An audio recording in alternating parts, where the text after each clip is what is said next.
What's up, guys? So today on this SHOKY Third Parties Transformer review, we're going to take a look at another War in Pocket little guy from DX9. Legendary Heroes in your pocket! Yay. And it is the X-Tal 19 Jungle Warrior Quaker. It is their version of Dinobot Sludge. And right off the bat, we have some really nice cover art here. I love this. This is just beautiful. He's all submerged under the water, just his head coming out right there at the neck.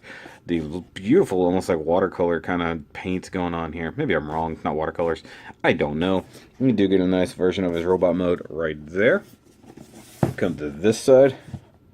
Yeah, we get a nice view right there. A nice close War in Pocket with the nice G1 kind of metallic letters there. Quaker, because he makes earthquakes. If you remember that from that one time he did the thing. And you get the repeat of the box art from the last one. Really do dig the box art, though it is quite amusing that he's shooting Snarl in the butt right there. What I hope is not acid, because it looks like it's a liquid almost. And then we got, images here of Dino Mode, Robot Mode repeated again, and his stats that aren't specified in any way, shape, or form. But he ain't going to be very slow, probably not going to be very smart, but he is going to be very strong. So, yay for that. And if we rotate this way, I think we already saw this side. What does it look like on the other side? Hey, it's exactly the same. And if we keep turning the box, we come around to the top, and it looks like that. Very nice G1-esque style packaging with a nice grid behind it. I definitely appreciate that. And if you come to the bottom, it says suitable only for people over 15 years old. Hey, I'm right in the middle of that. And your 3-year-olds could choke on small parts. Don't do that. DX9 2016, made in China, age 15 plus. Yay for that. Website's standard grade. Don't know what that means, except that I got it at Big Bad Toy Store for about $35, because they're all pretty much that price, guys. So, yeah, let's get this box open real quick and look at the packaging. And when you pull out the packaging, you do have the little plastic kind of clamshell cover. You got them normally stored right there in Dino Mode. You have the spot for his sword and for his gun. And you can tell that's so, like, formed to it. You can see the, like, ribs of the sword actually embedded in it. That's pretty neat, not gonna lie. And of course you usually have the instructions just tabbed underneath. I like that you get the feet right in there. That's pretty cool. Alright, let's get this guy out here and see how cool the little Brontosaurus, Brachiosaur, Apatosaur, dinosaur is.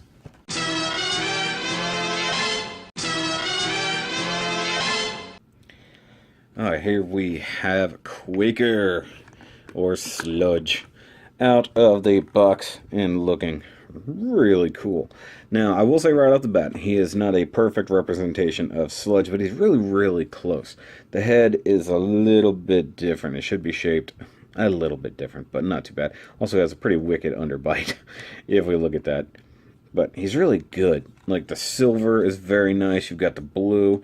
You've got the yellow with quite a bit of overspray, if I'm totally honest. Pretty much anywhere there's yellow, there is overspray. And it is all painted, as far as I can tell. Almost no molded plastic, except for the yellow up here on the neck. Tail is painted silver, then you got a darker shade of silver on pretty much everything else. You have the translucent plastics, going for a very G1 aesthetic. You have the yellow claws on everything, as you should. Nice red paint right through there. Lovely blue metallic paint for the eyes, as Dinobots have blue eyes. And you come down to the bottom, and almost not hardly any robot kibble. Like, this part is the only awkward part. And part of me thought that originally that was supposed to be, like, flipped over, because you have this nice recess here. And that would have been perfect to tuck away right there on the bottom of the neck. However, that doesn't do that. From what I can tell, that just flat out, you cannot do anything with that. And it feels like something of a shame. Like, they missed one small bit of engineering that maybe they could have pulled off.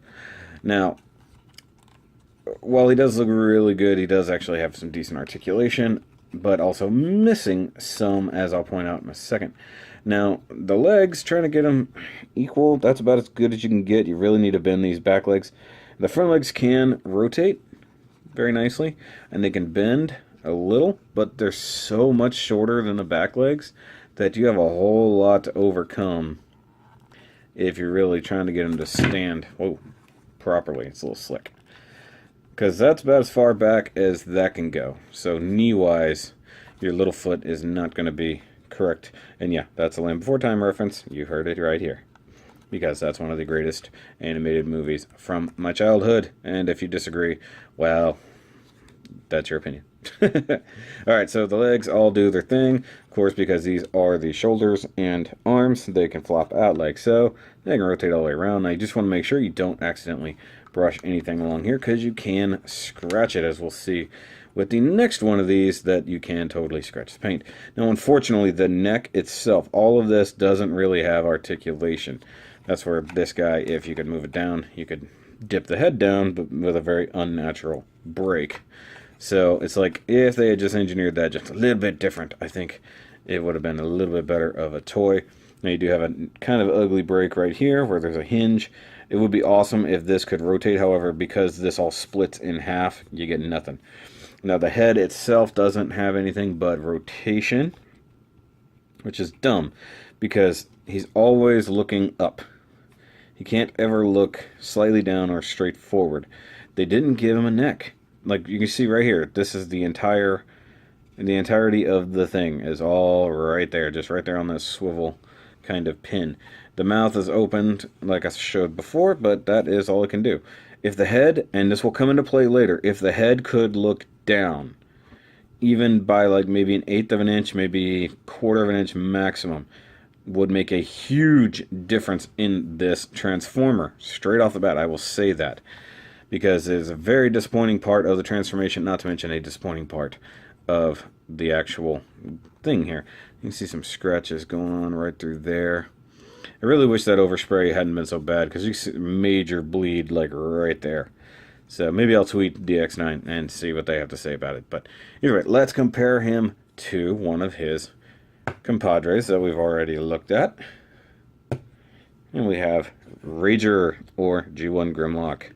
And yeah, they definitely go together. Of course, these were the first two of the first three, I should say. I can't even talk properly. And yeah, they scale really nicely together. You can see he's about yay tall compared to the Grimlock. And what? That can't be. What am I? No, what are you doing? What are you doing? No. Ah, Squishy Jr. No, what are you doing? Get off. Get off. Come on, stop it. Stop it. What? Where did you even come from? You were in your package up on the wall. Just, how did you even get out of... Who let you out? It was your dad, wasn't it? He hasn't been around in a while either. But no, you don't, no, you're not attacking them. They're dinobots, they'll hurt you. You don't want to do that. Stay, go back in your package. Okay, get over it.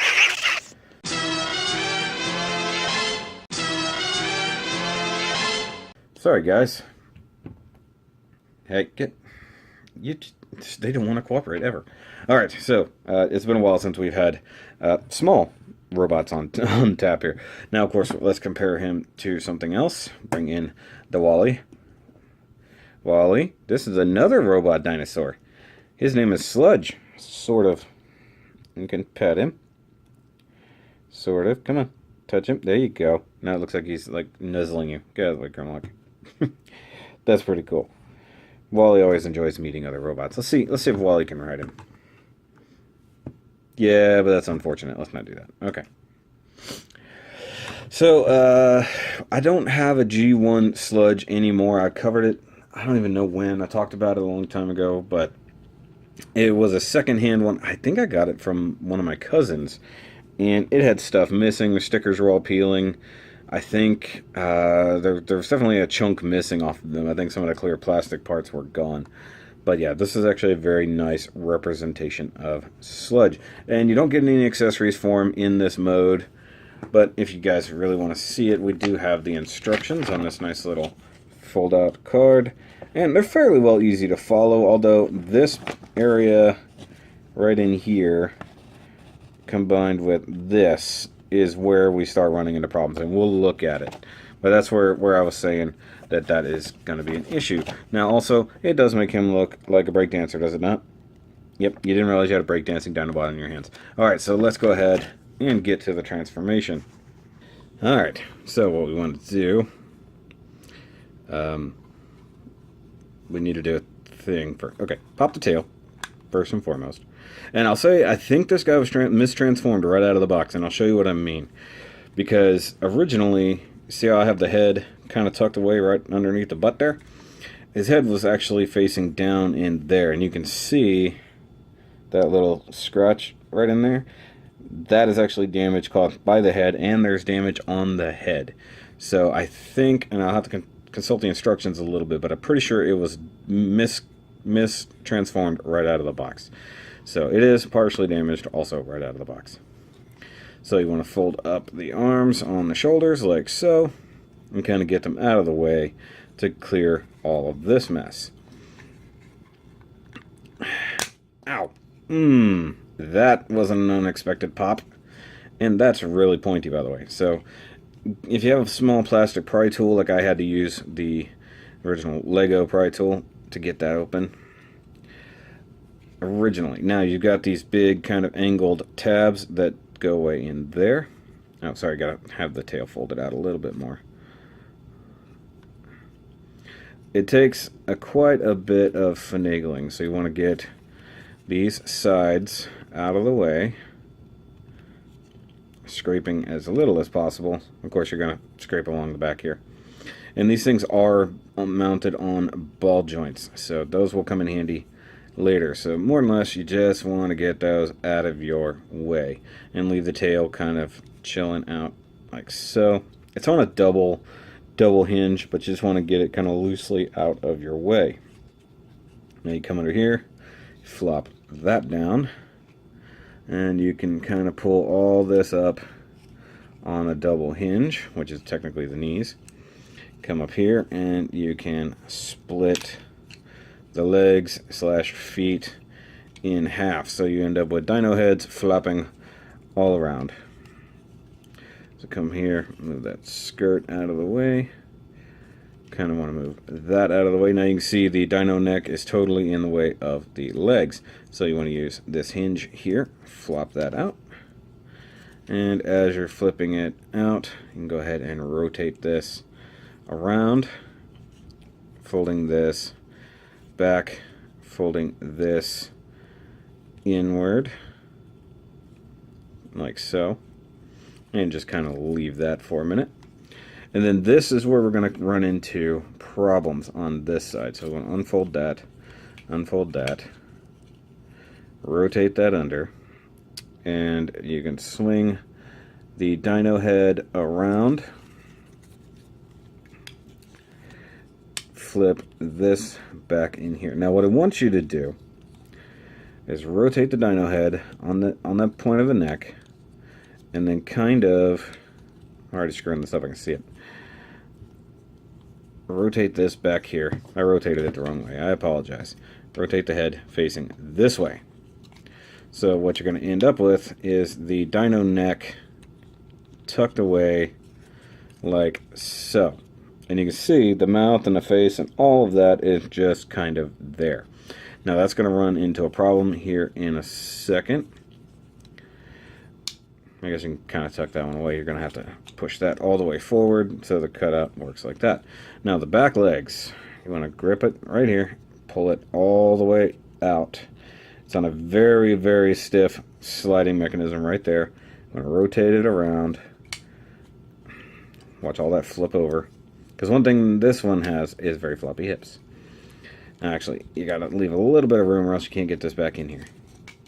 So you want to slide this guy right up in here and push it back in like so till you hear it pop.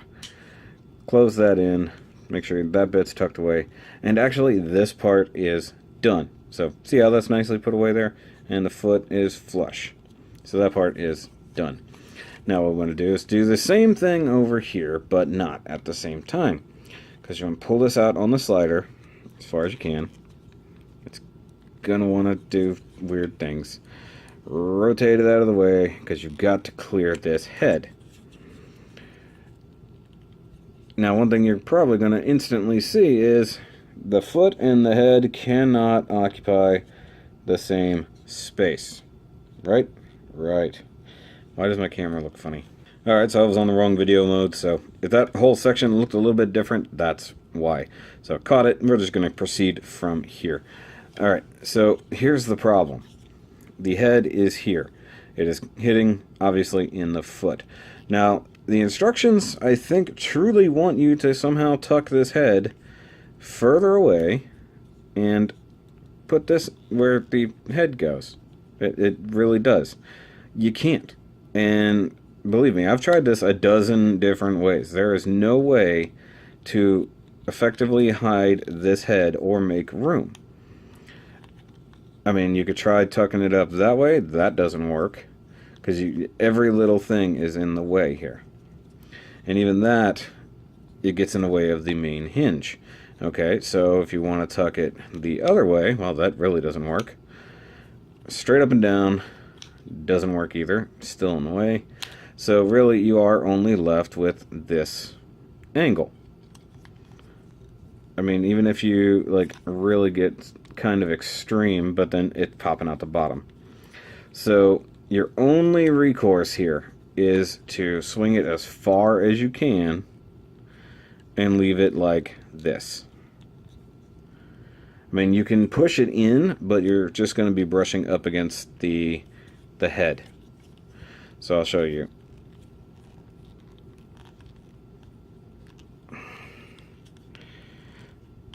That's about as clean as you can get it, but it's still, if you look at the difference here,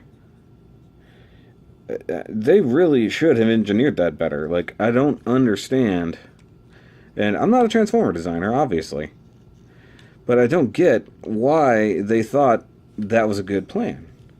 Now, set it down,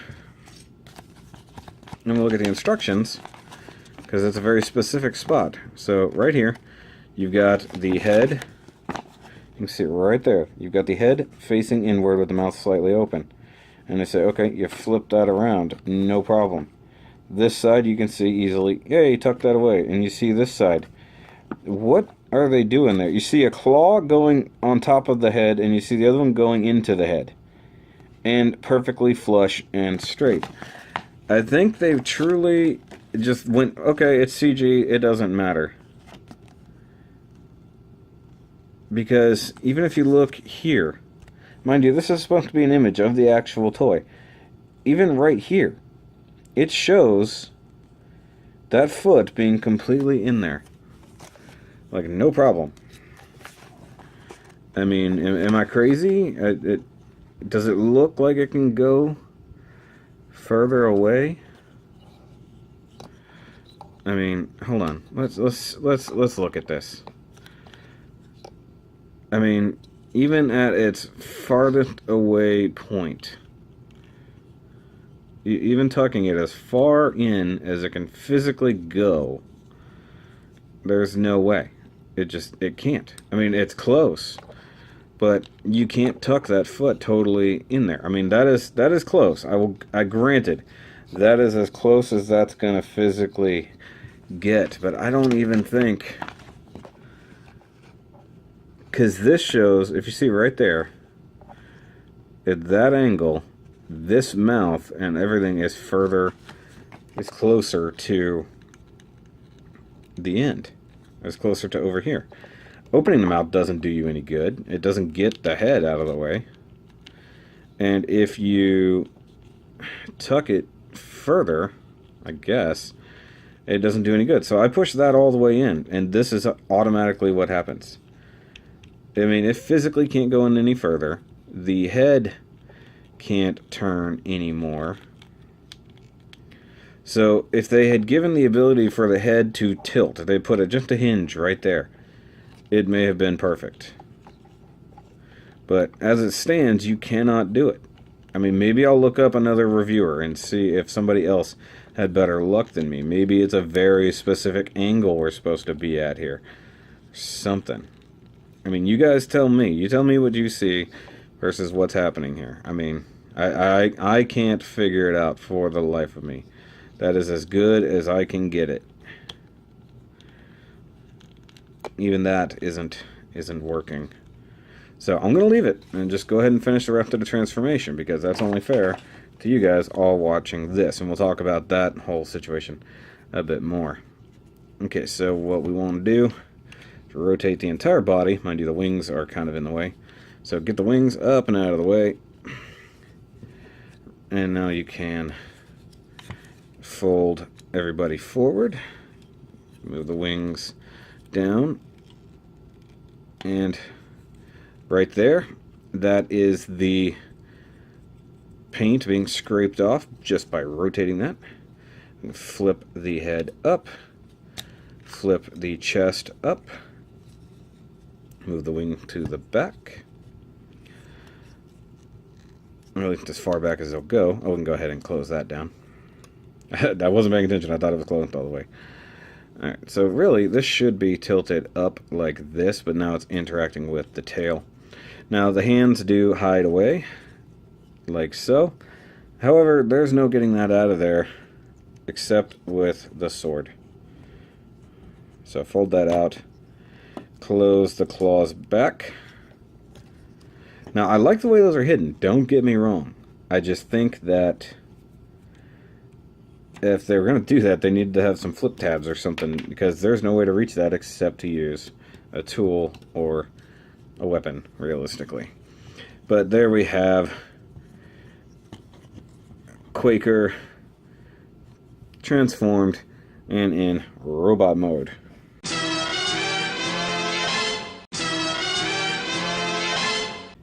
Alright, in robot mode, he does look very G1-esque.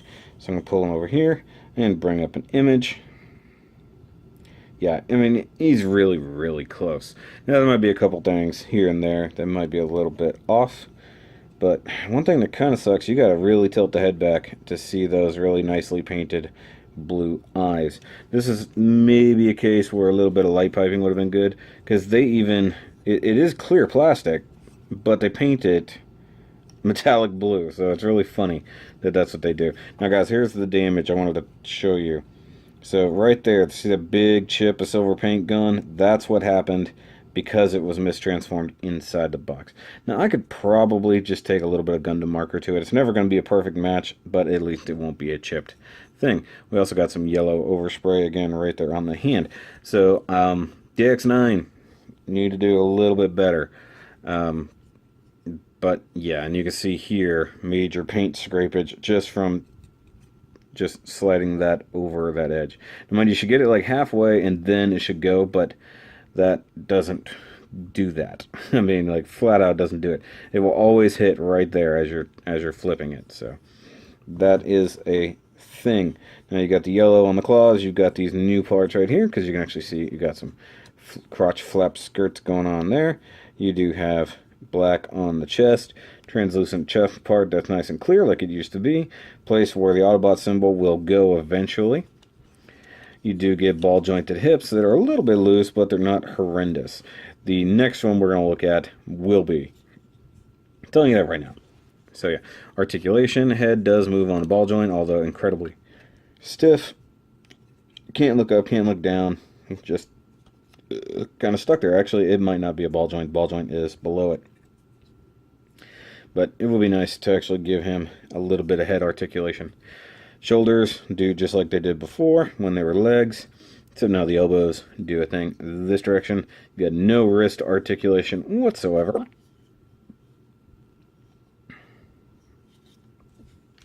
And you have no waist articulation. He can bend upward. Not that he would ever need to, but he can.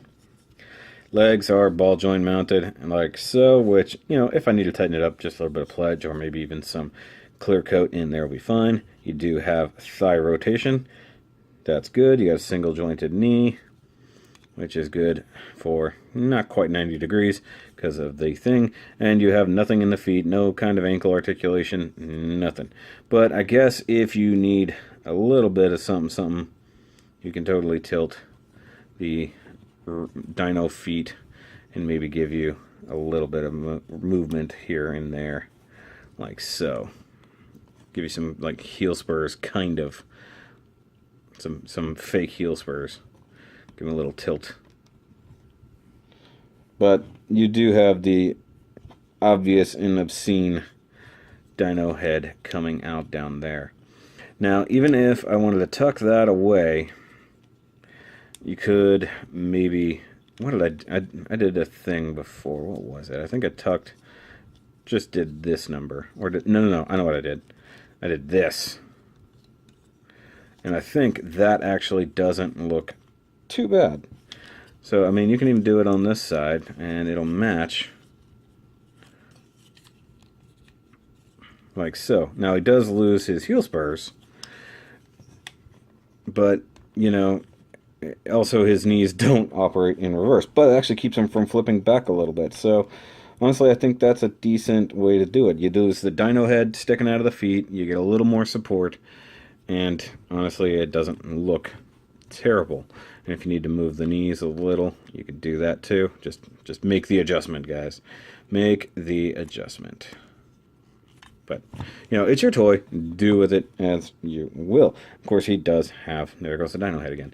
He does have weapons. He does have his little handy-dandy G1 cannon.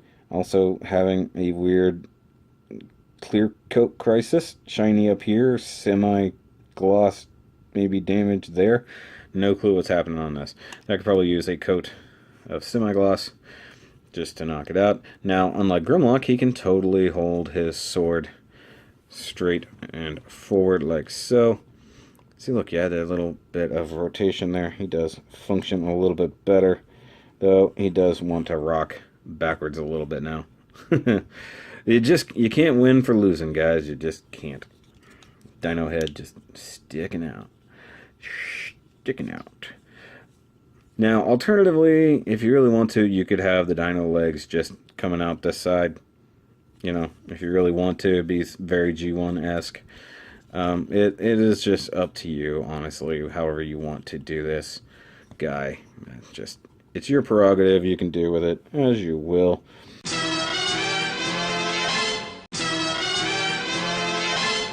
And, of course, here is our Wally. Now, next to him. Looking pretty good. Gives you a good size. He's about double the height of Wally.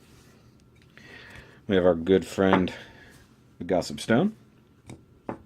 We have an HG little petite guy. And we have a Yellow Ranger. So you can see about, 3/4 of the height of a Legacy Power Ranger figure. So good on that. Get Wally out of here. And here he is with his Commander Grimlock, or Rager. Now, there's one problem. He's taller than Grimlock. That's that's not right. Grimlock should be a little bit taller, like maybe up to here. Close, but, he should be a little bit taller. Oh, by the way, guys, I did actually modify Grimlock's sword a little bit. I just cut off this edge right there, and he can totally hold his sword as he is supposed to. Now, that was just a minor little thing, but, that's the Gunpla builder in me. And I'm like, I've got to fix this. It's stupid. So, there we go. We got 2 of the DX9 Warren Pocket series, and just very, very nice. And honestly, he does look good if I rotate the head a little bit this way. Give him some more elbow tilt. The elbows are very, very stiff. I'm not going to lie. He also does have bicep rotation, but, there's almost no need for it right here. That actually does look pretty good, not going to lie. Though the big red chest, while accurate, is like stark contrast to Grimlock's yellow chest. Oh, man, those are good looking. And just for fun, there's Wally. And, really? I'll bring you in, but you don't know. No, you don't need to bite them. Just, no. They're gonna hurt you. Don't you see the swords? Exactly. Try to be a little bit smarter like your dad. He's been out of commission for a while. Okay? No. Okay. Just can't keep Squishy Jr. out of here. I seriously don't know how he got out. But guys, this one is a little bit more flawed than Rager. I think Rager is one of the most recent ones. I'll have to look at the numbers because I'm blind. I know that was Xtal. Alright, so these Xtal 19, which means he was first, and he is 22. So he's a few newer than him. So the engineering, I think, is better on Grimlock. Not to mention he has diecast. As far as I can tell, there's no diecast in this guy. The only metal is in the reinforcement joints. Whereas Grimlock here has full-on metal chest, keeping the weight kind of centered and nice. Whereas this guy would have been cool to have diecast like here, in the feet, something like that. I don't know. You guys tell me. Is he worth $35? Maybe not. But for a really good Legends size Dinobot, I don't think we've gotten anything better. Does it need a little bit of help? Oh yeah. the engineering in the leg down here, it honestly annoys me. And like I said, you could go for like the G1 toy aesthetic and have the leg out here, but trust me, it doesn't look that great. This is a decent solution. It also gives you a little bit more support. I mean, you have to move things around to get his legs sturdy. And then maybe I can contact DX9 and see if there's a better way to do it. Or like I said, I can watch another reviewer who's done it and see if it's as stupid as I am, or maybe it's not really a problem and I'm making it one. But guys, I've got one more of these guys to look at the next time. And while it should have been my favorite, it really isn't. And we'll really go into detail about it when we get him out here. But as always, I want to thank my patrons. You guys are awesome. John, Andy, Steve. You guys are great. And if you guys want to see more of these, let me know. I know I have some good Transformer fans, and everybody loves Dinobots, right? Right. Oh, and don't forget to go check out the SHOKY Vlogs channel, or as I think I'm going to be renamed, Life of SHOKY. Something like that. We'll see. I don't know. It's a working title, but if you haven't subscribed, make sure you go over there and check it out. I do a lot of behind-the-scenes work, and I even have done some on this review, in fact. Actually, this entire day has been one whole long vlog. So I'll catch you guys on the next review. Remember, as always, he Grimlock King.